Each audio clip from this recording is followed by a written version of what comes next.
tariff.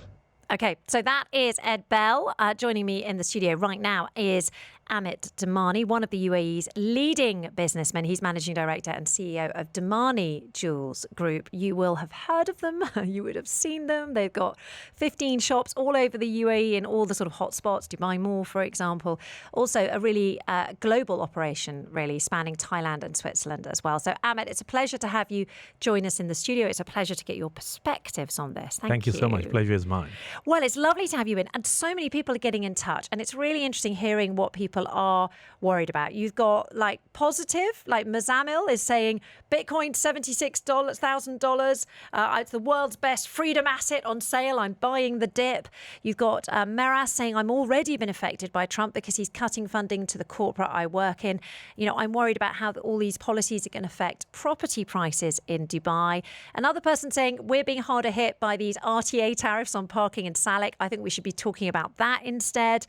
This person says, excuse my ignorance, but are these tariffs only on physical imported goods or do they apply to services in the US as well? Like, for example, call centres. And then this person says, I'm concerned we might be heading into another recession. It feels my entire career has been marked by one financial crisis after another.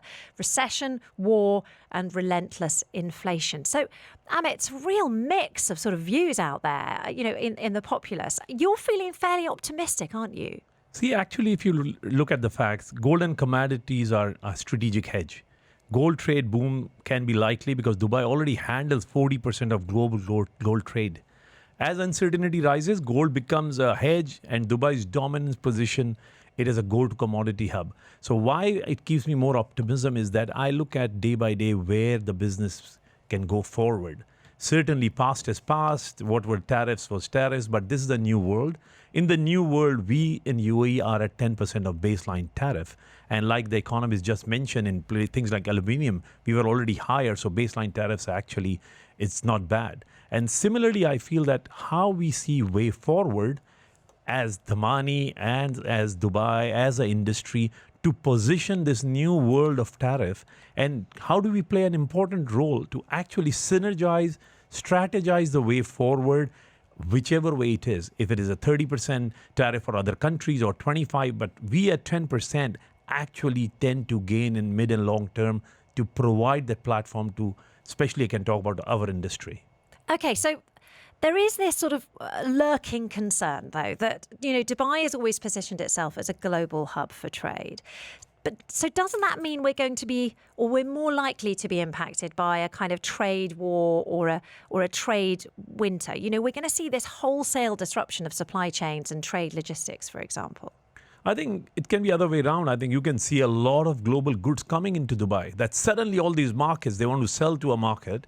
And you can see all these other manufacturers are just coming to Dubai and putting their goods here in much lesser cost and trying to distribute. So trade can actually increase in other way around, that suppliers who have never been reached here, they will try to use Dubai as a base to trade in other parts of the world other than USA. So if they want to distribute in Africa, in CIS countries, in other part of Asia, they can always see Dubai as a great position or a hub to utilize their excess goods, as we call it, in the time being to distribute from here. So a chance for the UAE to deepen ties elsewhere, exactly, to look more towards Asia or other emerging markets. And the Minister of Economy and Ministry have done very well with these SEPA agreements over the years, which is actually things were in place before time. And these all are very, very helpful for these kind of trade movements. Like we have an interesting SEPA with India, which really can be utilized as a fantastic base for Indian products to the world from Dubai and UAE. Okay, how about shopping? All right.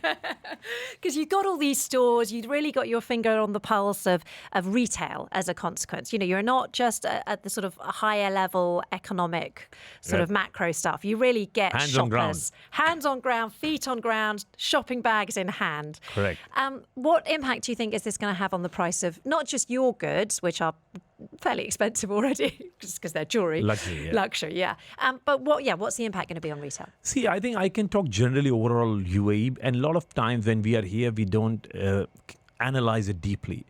If you are a foreign customer who comes to UAE to buy a product, you know, there's a 5% VAT. And out of that 5%, 4.25 get refunded straight away at the airport. So actually, it's the best deal as a tourist who come in the country to buy can take home with hardly any marginal increase in the cost. So that actually helps retail a lot. And it's not about one country. People from around the world, when they come to Dubai, they find that best value what UAE offer in any kind of product, whether it's luxury, like jewelry, what we are in, or non-luxury. And if you now balance that out with what is happening in local market and people who are consuming those products, even a 5% VAT, which is a kind of a consumption fees, what is being put, it's not a lot. If you look at other countries like Europe, there's a VAT of 20%, and that really make things expensive. So as a consumer level, at a retail level, hands on ground, hands on deck, as you call it, we are every day monitoring the pulse of customers. And whoever is coming from different part of the world, it's a shopping experience. The selection, the variety, the quality, it's so much available here that if I say to my friends, if it's a jeweler in Thailand, listen, come to buy in Dubai because you can buy a Turkish product, you can buy a Singaporean product, an Italian product, a US product, or an India product in the same store. So the variety what Dubai and UAE is offering to the retail consumers is phenomenal. The amazing malls and retail experience, the hospitality, food, luxury. I think this is a combination of everything which we are blessed to have in UAE.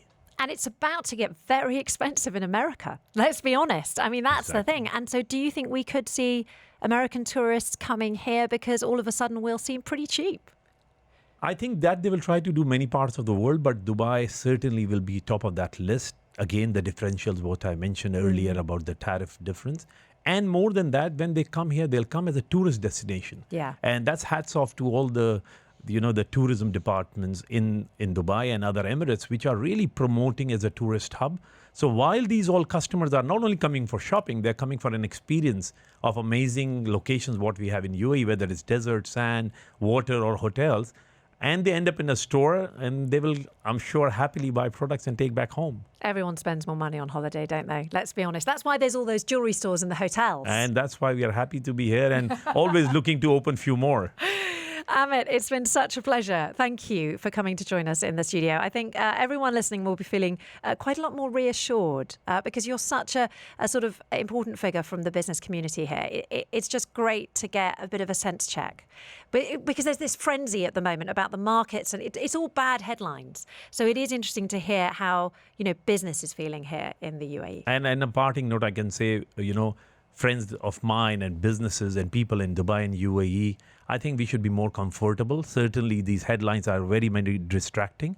But on ground reality, we have to see what is the silver lining out of all this, how we can position ourselves to get benefit and the best advantage. And I think it's a great environment we are all in. And thanks God, every day we wake up, we thank God and the vision of the country.